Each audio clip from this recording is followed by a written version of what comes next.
Warning, this video contains spoilers for Sangatsu no Line. Enjoy! Calling a piece of media a classic is high praise, implying that something holds up over time and can offer unique value with each viewing. Of course, people rarely come to a consensus over what it means to be given such a distinction, and certainly what actually deserves it. For the sake of this video, I'll be talking about classics in the context of carrying some sort of thematic depth, being backed by a strong production, and being relatable to the viewer. Generally, I think those qualities are inherent to classic anime, such as Cowboy Bebop, Fullmetal Alchemist Brotherhood, and Neon Genesis Evangelion.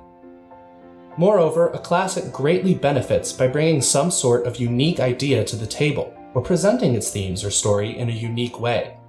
Well-executed shows deserve the praise they get for being well executed, but that doesn't necessarily make them classics. For example, Boku no Hero Academia is a well-regarded, competently executed show, but it is unlikely to end up with the classic distinction due to the sheer number of times its themes have been explored.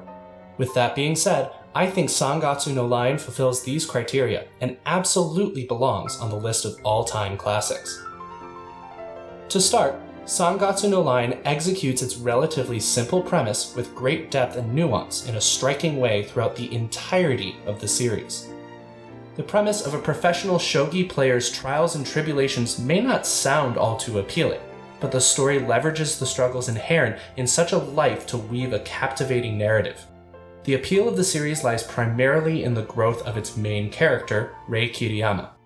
His battle with depression and self-worth is what makes him such a relatable character and an excellent model of how mental health is dealt with on a personal level, giving itself tact as well as realistic progression. For example, at the end of Season 1, Rei finally decides to start a shogi club to make friends at school, something his teacher has persistently recommended, but something the old Rei from Episode 1 would have never been able to do. It takes time for him to develop and eventually reach that point, giving a sense of progression that feels earned and real. Further, we are also treated to his perception of his inherent struggle as a competitor. As a naturally non-confrontational and empathetic person, he hates that the nature of competition necessitates a loser, and yet as his skill in shogi is his only worth in the world, he must defeat his opponents to progress higher in the ranks. This struggle is something that plagues him throughout the series, and never loses its impact despite being a recurring trend. The embodiment of this theme is Kyoko, Rei's adoptive sister. As a child, after Rei's parents died, he was adopted by a family friend on the promise of pursuing shogi seriously. As he grew and the children of the family grew, they eventually played competitively against each other, leading Rei to beat Kyoko, and Kyoko pressured out of shogi as a result. This rejection by her father leads Kyoko down a dark path in her later teen years and adulthood. Kyoko is the first person Rei beat and seriously hurt as a result. Time and time again, Kyoko appears in Rei's life uninvited, a constant reminder of that pain that he can inflict. Rei struggles with this aspect of competition throughout the rest of the show, but continues to do so as a survival instinct. Shogi is the only way he can live. Though, despite Rei's negative competitive side, the show also follows the development of the other characters in the show who serve to support and help Rei grow as a human being. Nikaido, Shimada, the Kawamoto family, and even his teacher.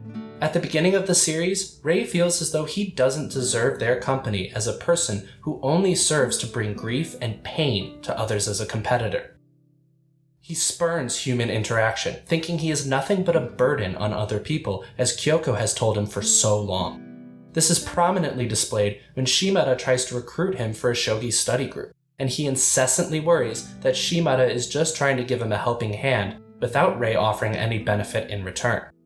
But as these different friends spend time with Rei, he's able to slowly come out of his shell and enjoy the idea of human interaction, despite it bringing him nothing but pain up to this point. He still does worry that he is a burden, taking more than he gives, but this comes to pass with Hina's arc in Season 2. He learns that he doesn't have to give anything physical back. Simply the act of being there for emotional support, just as his friends have for him, is enough. This holistic approach that the show takes on really furthers its credibility as inherently grounded and relatable. We begin the show in the depths of Rei's depression and are able to watch him slowly but surely work his way out of it. We see every aspect of his life and how it ties back to his growth. Whilst this sort of approach isn't necessarily required for every classic, in Sangatsu no Lion it serves to further the level of depth and personal connection the viewer feels with Rei, strengthening the show as a whole. Sangatsu no Lion's studio, Shaft, is known for their very distinctive style that can come across as gimmicky and overbearing on viewers. Given the shows that they had previously worked on, from the eerie fever dreams of Madoka Magica to the fast-paced imagery of the Monogatari series, one wouldn't expect Studio Shaft to excel with a work this grounded, melancholic, and slow-paced. Given the amount of veteran Shaft staff participating in this production, there are numerous Shaftisms, as both proponents and detractors have termed the distinct visual stylings of the studio, peppered throughout. However, Shaft's production creates something unique with this series, an aspect many would not consider to be a necessity in creating a classic, but one I personally find to be one of the most compelling. Anime is an audio-visual medium by nature. It would be negligent to disregard what makes anime anime. And what better example of this stellar production than the cold open of the first episode, brought to life by series director Kenjiro Okada. After a dream sequence that serves to outline Rei's anxieties, the audience watches Rei go about his day in a vivid and detailed manner, in complete silence.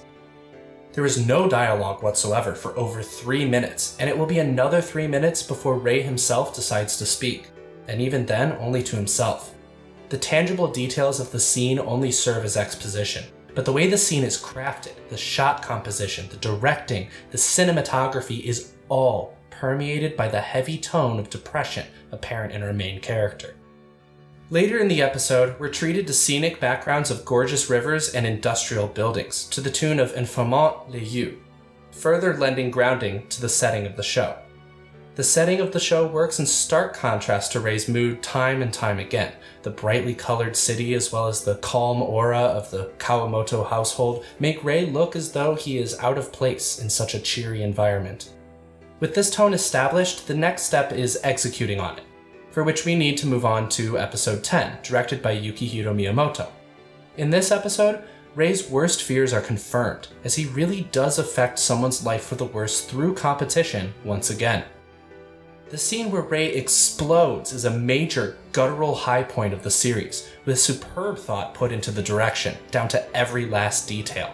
His fists clenched, tears streaming down his face, his wonderfully animated expression as he screams out, "Is everything my fault?"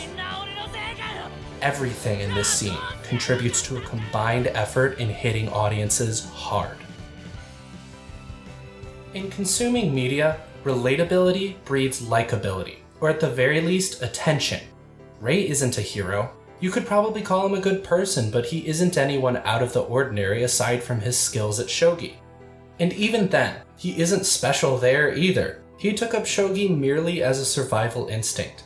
His adoptive father took him in on the basis of shogi, and he played it in that house to solidify his place in the family, even surpassing and pushing down the biological children of that family in order to gain his adoptive father's approval and acceptance, perfectly described with the cuckoo analogy. Simply put, he's good at it because he devoted so much time and effort in pursuit of survival, making Rei very much a product of his environment rather than a predestined shogi god.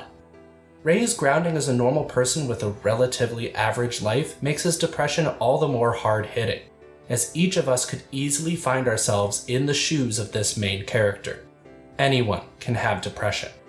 To quote one of my favorite videos on the subject matter, in this case from the Pedantic Romantic, Rei Kiriyama's depression doesn't make sense. But depression itself doesn't make sense. Rationality is not the way to go about judging psychological issues.